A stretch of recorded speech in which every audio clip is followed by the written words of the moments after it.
Asisten Inspektur Angkutan Udara. 1. Seorang asisten inspektur angkutan udara sedang melakukan pemeriksaan dokumen izin angkutan udara niaga. Manakah dari berikut ini yang bukan merupakan persyaratan untuk mendapatkan izin tersebut? A. Akta pendirian badan usaha. B. Nomor pokok wajib pajak atau NPWP. C. Surat keterangan domisili. D. Rencana bisnis untuk 5 tahun ke depan. E. Sertifikat type pesawat udara. Jawaban yang tepat dari soal di atas adalah E.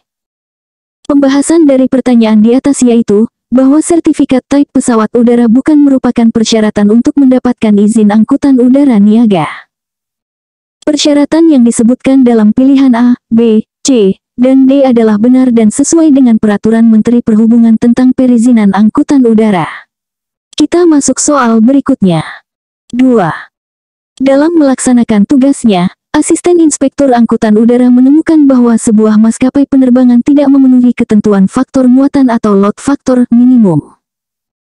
Berapakah faktor muatan minimum yang harus dipenuhi oleh maskapai penerbangan tersebut? A. 50%, B. 60%, C. 70%, D. 80%, E. 90%. Jawaban yang tepat dari soal di atas adalah B. Pembahasan dari pertanyaan di atas yaitu, bahwa berdasarkan Peraturan Menteri Perhubungan Nomor PM 9 Tahun 2024 tentang penyelenggaraan angkutan udara, faktor muatan atau load factor minimum yang harus dipenuhi oleh badan usaha angkutan udara niaga berjadwal dalam negeri adalah 60%. Kita masuk soal berikutnya. 3. Asisten Inspektur Angkutan Udara sedang melakukan pemeriksaan terhadap dokumen Sertifikat Operator Pesawat Udara atau AOC, sebuah maskapai. Berapa lama masa berlaku AOC tersebut? A. 1 tahun. B. 2 tahun. C. 3 tahun. D. 4 tahun. E. 5 tahun. Jawaban yang tepat dari soal di atas adalah B. Pembahasan dari pertanyaan di atas yaitu, bahwa sesuai dengan Peraturan Menteri Perhubungan tentang Sertifikat Operator Pesawat Udara atau Air Operator Certificate, masa berlaku AOC adalah 2 tahun dan dapat diperpanjang. Kita masuk soal berikutnya. 4. Dalam proses pengawasan, seorang asisten inspektur angkutan udara menemukan bahwa sebuah maskapai penerbangan melanggar ketentuan tentang tarif penumpang. Apa sanksi maksimal yang dapat dikenakan terhadap pelanggaran tersebut? A. Peringatan tertulis. B. Pembekuan izin rute. C. Pengurangan frekuensi penerbangan. D. Pencabutan izin usaha angkutan udara niaga. E. Denda administratif. Jawaban yang tepat dari soal di atas adalah D. Pembahasan dari pertanyaan di atas yaitu, bahwa berdasarkan Undang-Undang Nomor 1 Tahun 2009 tentang penerbangan, sanksi maksimal yang dapat dikenakan terhadap pelanggaran ketentuan tarif adalah pencabutan izin usaha angkutan udara niaga. Kita masuk soal berikutnya. 5. Asisten Inspektur Angkutan Udara sedang mengevaluasi laporan kinerja sebuah bandar udara. Menurut regulasi terbaru, berapakah persentase minimum on-time performance atau OTP yang harus dicapai oleh bandar udara tersebut? A. 75%. B. 80%. C. 85%. D. 90%. E. 95%. Jawaban yang tepat dari soal di atas adalah B. Pembahasan dari pertanyaan di atas yaitu, bahwa berdasarkan Peraturan Direktur Jenderal Perhubungan Udara Nomor Kepulauan 25 Tahun 2024 tentang Standar Teknis dan Operasional Peraturan Keselamatan Penerbangan Sipil, target minimum on-time performance atau OTP untuk bandar udara adalah 80%. Kita masuk soal berikutnya. 6. Seorang asisten inspektur angkutan udara sedang melakukan pemeriksaan terhadap implementasi Sistem Manajemen Keselamatan atau Safety Management System (SMS) pada sebuah maskapai penerbangan. Komponen manakah yang bukan merupakan bagian dari SMS? A. Kebijakan dan sasaran keselamatan. B. Manajemen risiko keselamatan. C. Jaminan keselamatan. D. Promosi keselamatan. E. Pengembangan sumber daya manusia. Jawaban yang tepat dari soal di atas adalah E.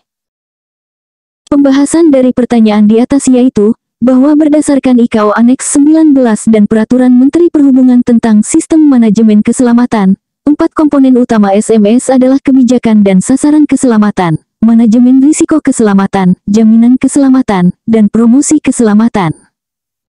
Pengembangan sumber daya manusia bukan merupakan komponen utama SMS. Kita masuk soal berikutnya. 7. Dalam melaksanakan tugasnya, Asisten Inspektur Angkutan Udara menemukan bahwa sebuah maskapai penerbangan melakukan overbooking.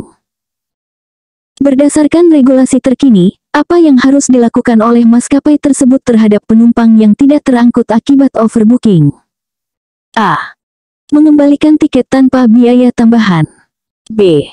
Memberikan kompensasi sebesar 50% dari harga tiket. C. Menjadwalkan ulang penerbangan dalam waktu 24 jam. D. Memberikan akomodasi dan transportasi gratis. E. Memberikan kompensasi sebesar 300% dari harga tiket. Jawaban yang tepat dari soal di atas adalah E.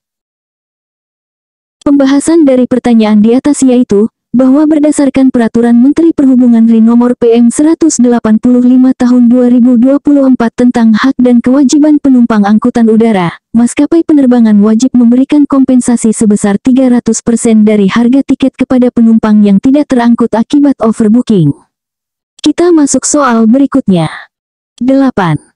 Asisten Inspektur Angkutan Udara sedang melakukan audit terhadap prosedur keamanan penerbangan. Menurut standar internasional terbaru, berapa lama minimal masa berlaku sertifikat pemeriksaan keamanan kargo dan pos yang diangkut pesawat udara atau regulated agent?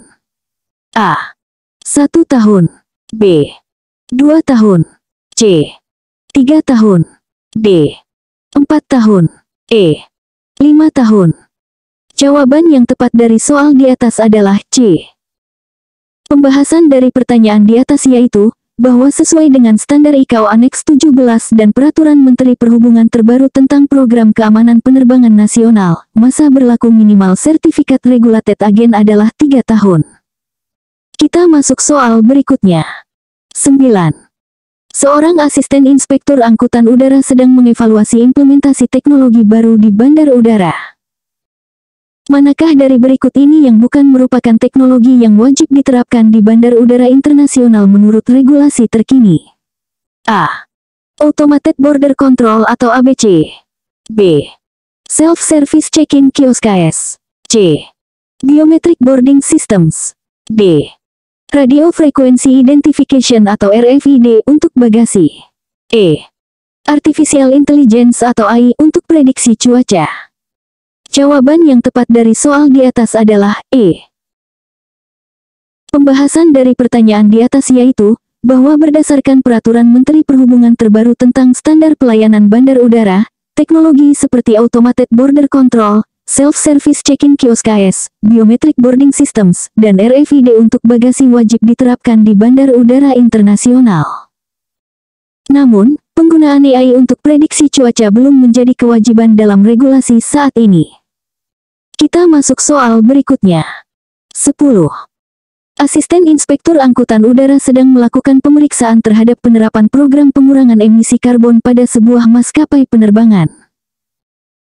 Berapa persen target pengurangan emisi karbon yang harus dicapai oleh industri penerbangan Indonesia pada tahun 2030 menurut komitmen nasional terbaru? A. 15%. B. 20%. C. 25%. D. 30%. E. 35%. Jawaban yang tepat dari soal di atas adalah D. Pembahasan dari pertanyaan di atas yaitu, bahwa sesuai dengan Nationally Determined Contribution atau NDC Indonesia yang diperbarui pada tahun 2024 dan Peraturan Menteri Perhubungan tentang Program Pengurangan Emisi Karbon Sektor Transportasi Udara, target pengurangan emisi karbon untuk industri penerbangan Indonesia pada tahun 2030 adalah 30% dibandingkan dengan baseline tahun 2010. Kita masuk soal berikutnya.